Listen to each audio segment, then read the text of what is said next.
Hi, this is Christelle Martinet with a scrying session for May Day, 1st of May.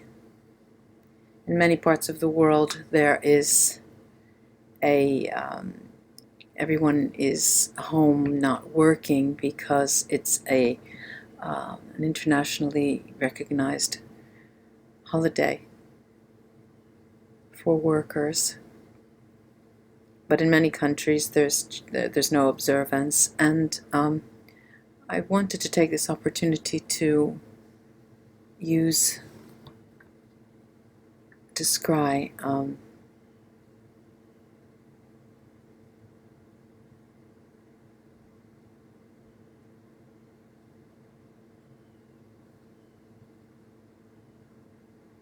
There's almost too many people around. We get the impression that we need a little bit more alone time.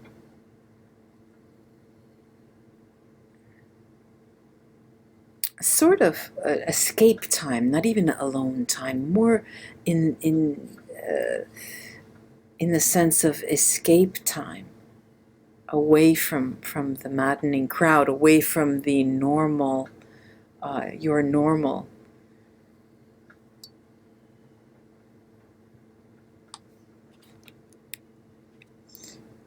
Away from your normal everyday routine.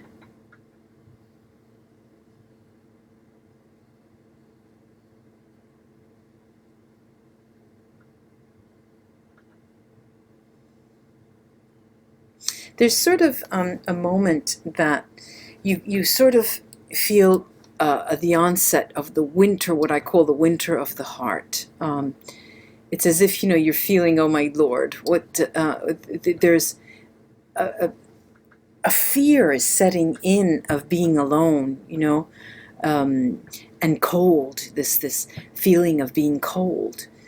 But, let's think of May Day and what it really means, and how we could exploit that day and the symbolism behind it to move out of this cold energy. It's really cold. I feel it as being very cold, glacial, glacial. No matter what you do, no matter how warm you are to others, or how very close you feel to others, you just get the sensation that there's an ice there. It's icy cold.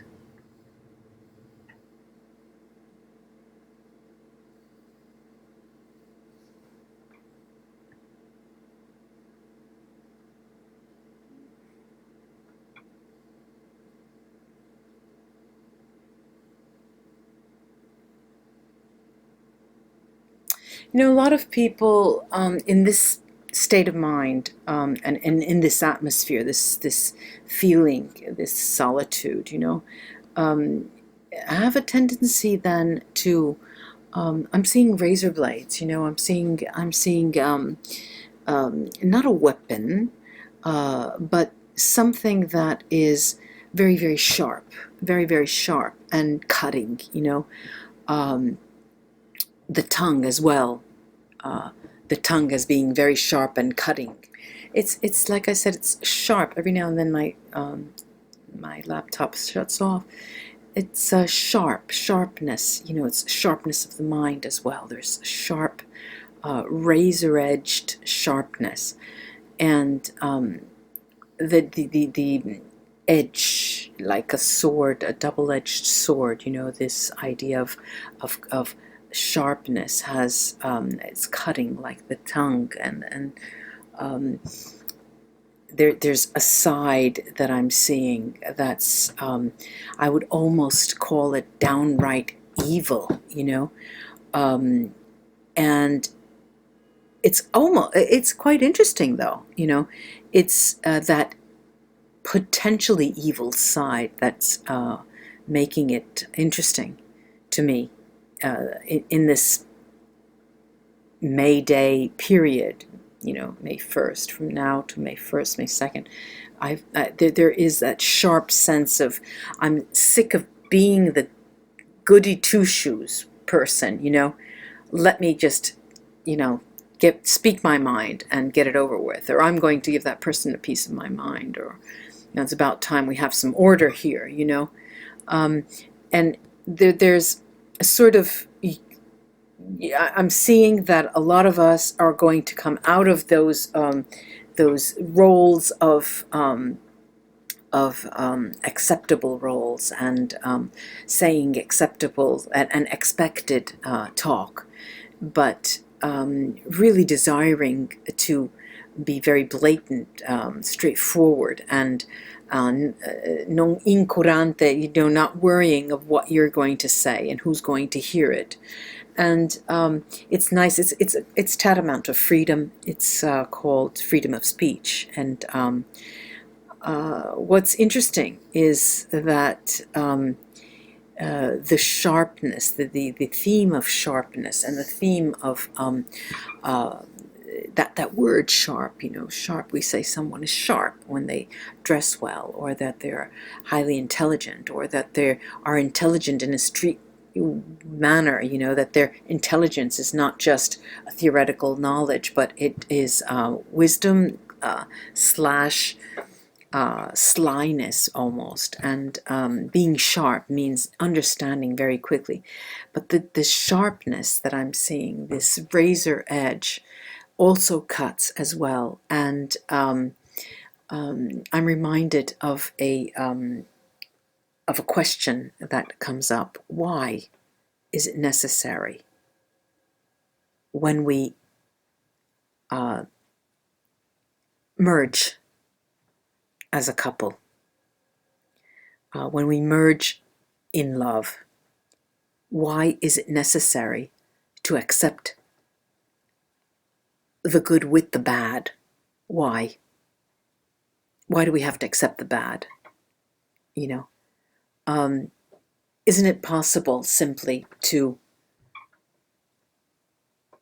take a break and just make it always what we mutually defined as good, for our own good?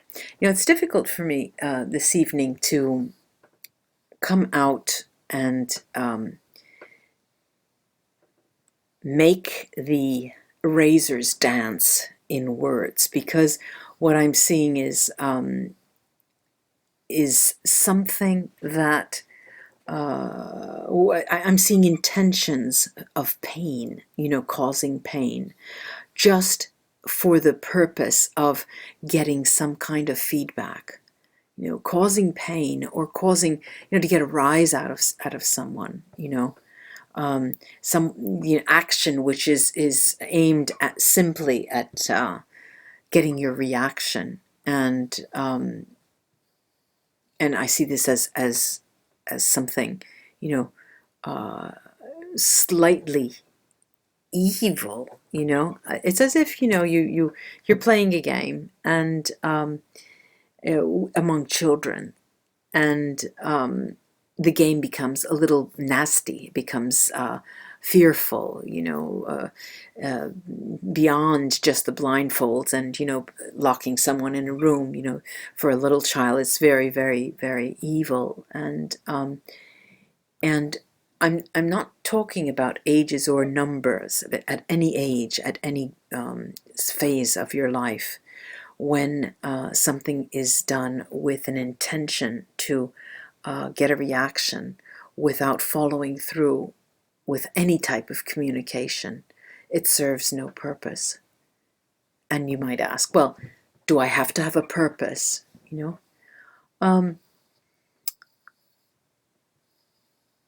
It's interesting to see that people, on the one hand, don't really need a purpose to meet, to get together, to have sex, to become lovers. There's really no reason. Then why do it? There's this very, not unpredictable, but very polemico, very, very, well, let's say the jury's still out on what the issue of intention is. Did they mean what they said? Did he or she really mean to hurt me? In a court of law, we all know how the area of gray is wider and wider, becomes larger and larger, and it's very difficult to have a ruling over certain gray areas concerning sexual assault and molesting. It's very difficult to see where the intentions lie, and intentionality really moves agency, moves us to do things, and it's very difficult to understand why some actions are taken without seemingly any reason. And what I'm seeing here is that there is razor sharp intention, but the intention is only one-sided, and it's an intention that has the aim of having a reaction without engaging. Okay, now I know I'm speaking in as if I were speaking tongues. I know I'm speaking in riddles almost, but I'm getting the words. They're tossing. I'm having words toss out. Action, reaction, agency, and razor sharp razors. Now,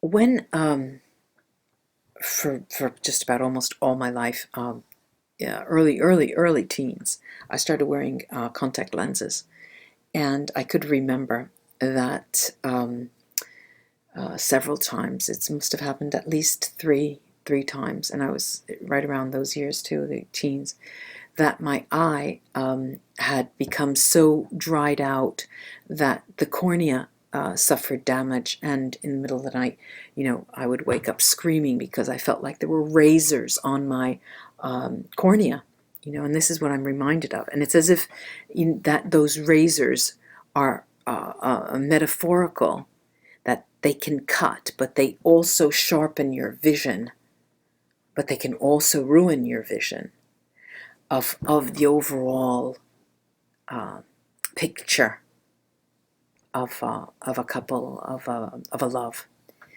And a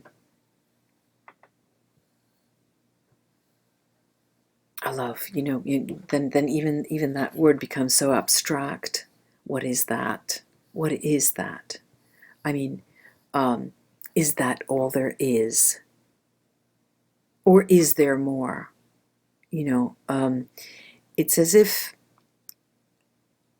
it's as if the message I'm getting is that there is much, much more than love. There's much, much more. And it has to do with an organization of a hierarchical organization of preferences, of intentions. And here too, I'm listening to my voice, and I'm listening to the words I'm saying, and it's making no sense to me whatsoever.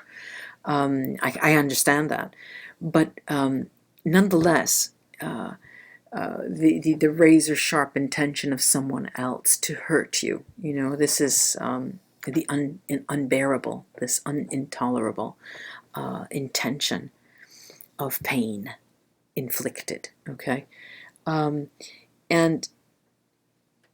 the words that I'm saying and the reading that's coming out does in no way mirrors my my mood. I came into the reading very, very lighthearted because I had a great day, and I just it is a great day. It is great, and however the messages that come through probably need to come through. And it's, to celebrate May Day, the 1st of May, I'll be having a reading. I'll do a reading as well, and I'll use runes that I carved out. It was my first set of runes that I made out of maple. That's the tree that's used in the celebration of on the 1st of May.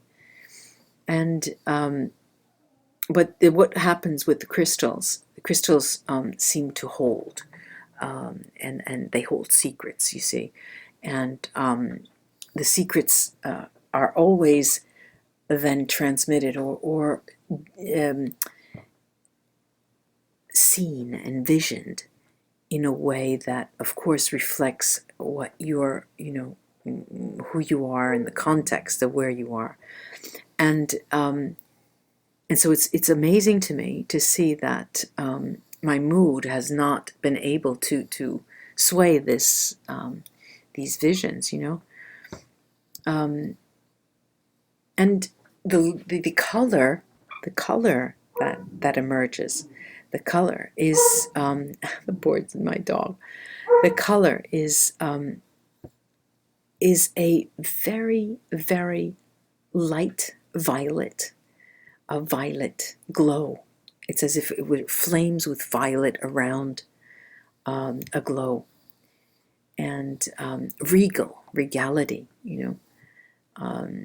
and I'm seeing armies of people with their heads so high, and cloaks, and walking through all in line, and wanting to project an image of unison on the one hand, and strength on the other, and power. This purple violet, this violet power glow that I'm seeing. Let me go see my one. He didn't want to be alone.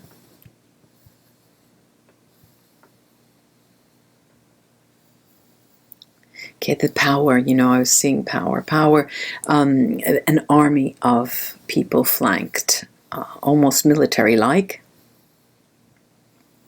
a display of power.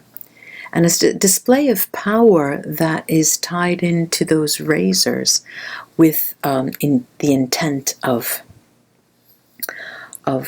inflicting a certain amount of pain, in order, with the intention or the motivation of receiving feedback from that, for the sole intention of getting a rise. Now, of course, that violet color around the flame is the symbol of hearts. These are people in line in it's a squadron. It's in the form of a delta, and they have the delta written right on their chest. It's a delta with purple and gold coloring, and the capes are purple, and white caps, and everyone is in line, and everyone's looking in the same direction. Half are looking right, half are looking left, and they proceed forward. And there's sort of a moment of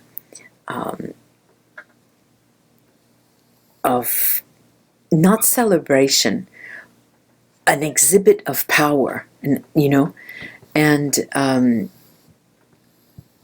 but with the impression that the delta painted on the uniform, I'm going to call it a uniform, speaks from the heart, as if the show of power is coming from the heart. And it's quite difficult for me to see or to align power to love and a show of power as being something to be accepted you know, it's difficult for me to verbalize what I'm seeing, and what I'm seeing is a side of love, a side of a companionship, a side of two people together that smacks of a game. A game, al ribasso, you know, a game without rules, where one person has the power and the other falls victim no matter what. Now you can say, of course, there's a choice here. You can choose to be the victim or not, but there are many ways that people can you know, wield their power. And there's nothing you can do. You know, there's these forms of hacking and these spyware that just comes into your electronic devices. I'm sure that none of us would want that, or none of us like to be hacked, and or controlled, or having our mail controlled. But it does happen. Okay, now that is the workings of a psychotic mind, a deranged demeanor, a disempowered soul, right? This is what it is. It's a disempowered soul. And unfortunately, disempowered souls get their energy, they feed off of other souls. And it's interesting that from razors we come to disempowered souls, because there are disempowered souls have weapons that that aim to destroy for the sole reason of having someone return and either beg for forgiveness of any kind or beg them to stop what they're doing. But it's done primarily to get a reaction. Now, what's interesting is that the light surrounding these this flame with the violet covering it, that symbolizes the heart on this so-called uniform, this that I'm seeing, is then shed. Everyone at the end of their march removes this cloak and puts it into a pile.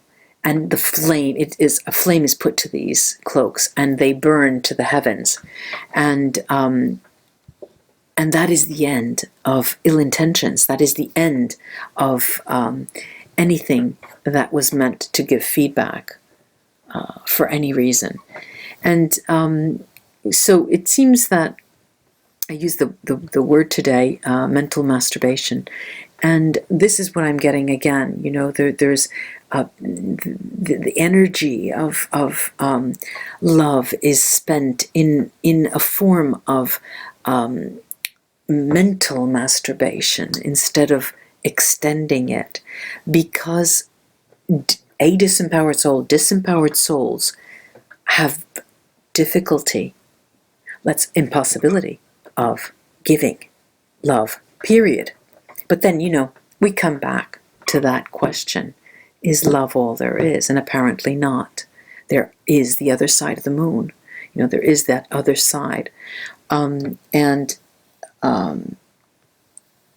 me go finish this now and see what the reading in Christelle Martinet's the channel, the YouTube channel, and see if that gives me any more highlighting on what I'm seeing here, these razors and the cloaks. No daggers, no daggers. But I'll be back in a couple of days for another scrying session.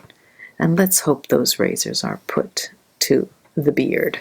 And that's it. Ladies and gentlemen, namaste. Thank you for your likes, your scares, your likes, your shares, and your subscriptions. I appreciate that. Till we scry again. Bye-bye.